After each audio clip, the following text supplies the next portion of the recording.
It was, we said before the game and talked the last 2 days that, this is like a middle of February tough conference game, and that's the way it was played. Very physical. I don't know if it's American Conference or Big East, but it was a physical, hard fought. They're great offensively, but I said watching them in Big East play, they're a lot better defensively than maybe some of their numbers show, and they showed it today. But our defense was good enough to win us the game, and our offense made just enough plays. And you move on. We're going to evaluate the film and try to figure out some things that we need to do better and what hurt us and different things like that. But great defensive effort, great effort on the glass by us, +5 on the glass, which was big. Made just enough shots against their length. They have a guard out, so they went big. First time all year they've kind of played that way. And their zone was effective because of the length that they had. And you got to make some shots. And we had some good shots and made some, but didn't get enough shots around the basket in the second half. No shot bigger than LaQuincy's off the ball screen when they went under it.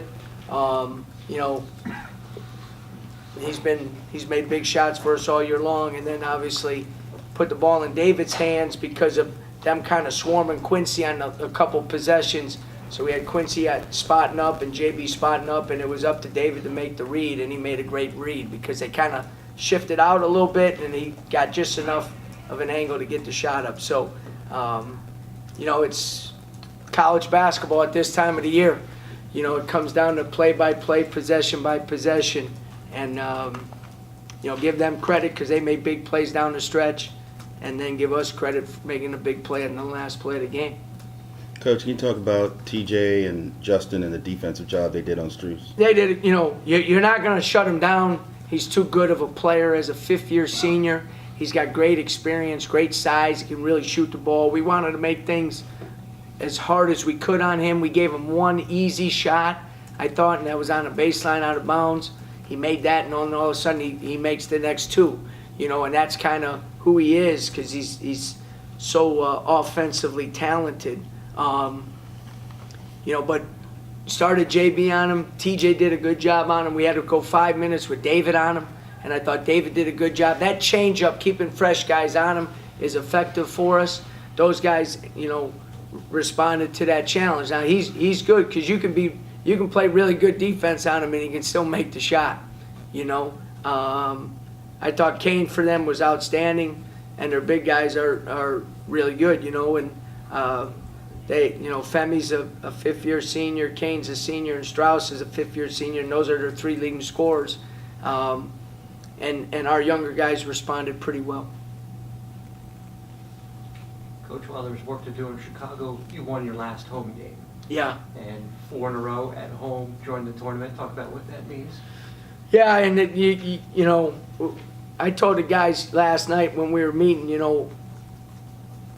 the 30-some games that we've played, I can count on one finger a game that I didn't think we played South Florida basketball. And that was the SMU game at home, the last home game of the regular season.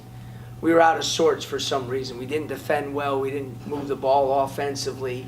And that was disappointing to end a great home season like that, because you look at our attendance, the marketing and our group have done a great job. Our attendance is up, especially in league play.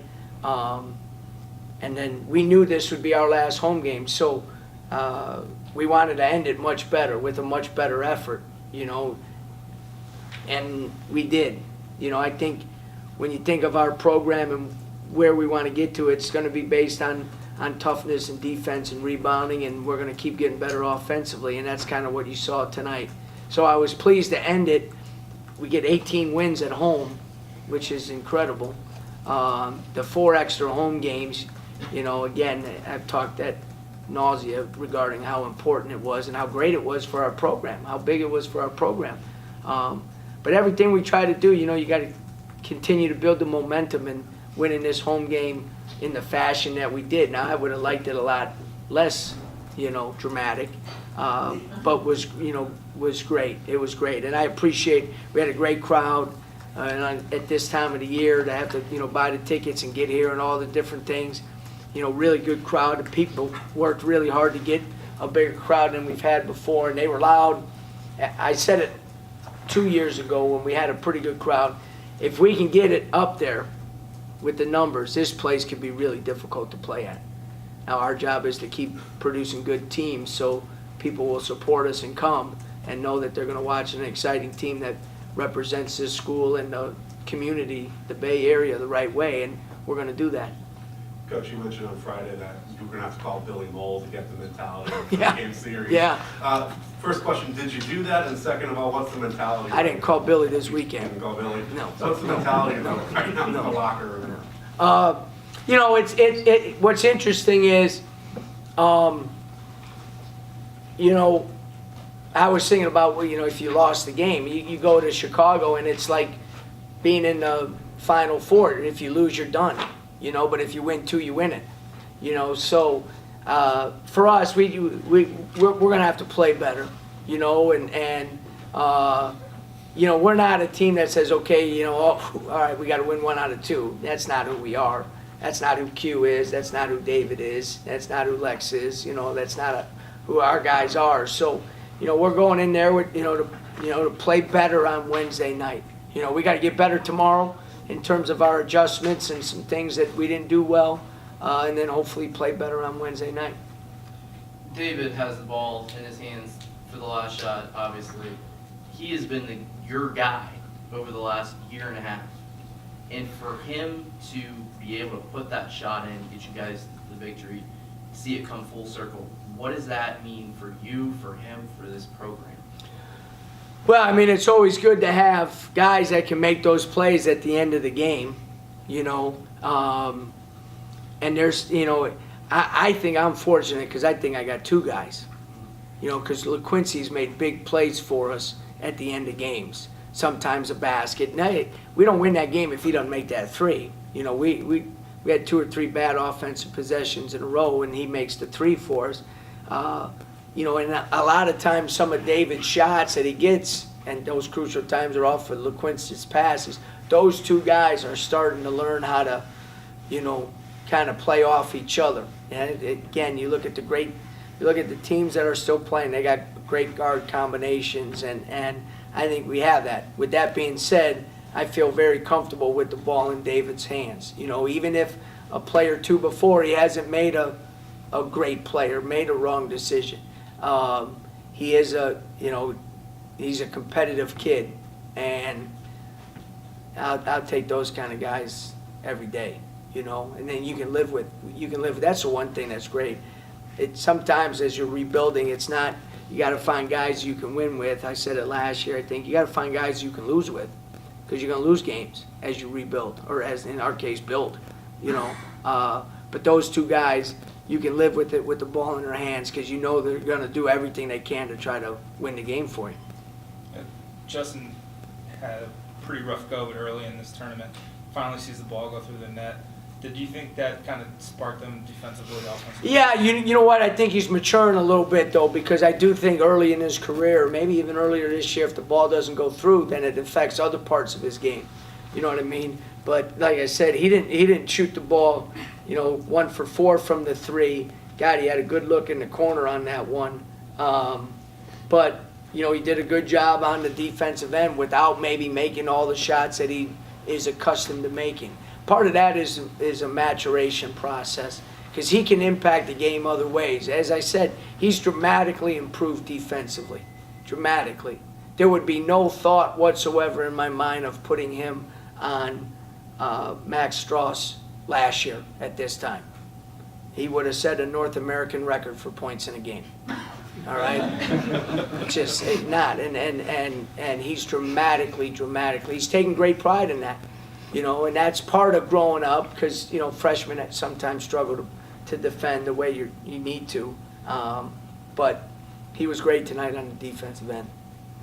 Coach, on the defense, could you talk about your team's defensive effort? I thought DePaul ran some really good stuff from Yeah. roll and replace action, and you guys defended the ball screens really well, I thought. Today.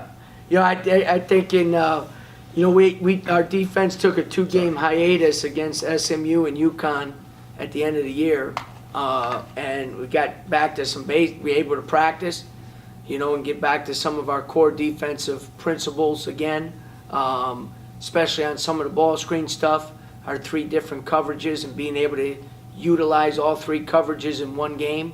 And we just weren't very good at that in those last couple games of the season. And then our transition defense has been much better. I said, with Q banged up, we're not able to maybe push up and pressure as much as we were earlier in the year. But I thought a big key in the second half, or in the first half, was to take the lead at halftime with LaQuincy and Lex on the bench so much. And so other guys had to respond. I thought Mayan helped us in the first half. I thought Antune did. And I thought X gave us a big lift in the first half, huge lift in the first half. So, it's we're strong because, we play 9-10 guys. And guys got to, kind of step up, especially on the defensive end. We don't necessarily take a drop on the defensive end when our subs come in. They know what they're supposed to do. They know their coverages. They know our game plan. They know our system. Because when you play a game like this, there's going to be some system coverages where you're not ready for what they're going to run because you just haven't played them or seen them. You know what I mean? And there was a couple of those, and they scored on a couple of them, but we also stopped them on a couple of them and just, sticking to our principles. Anything else? All good? Thanks for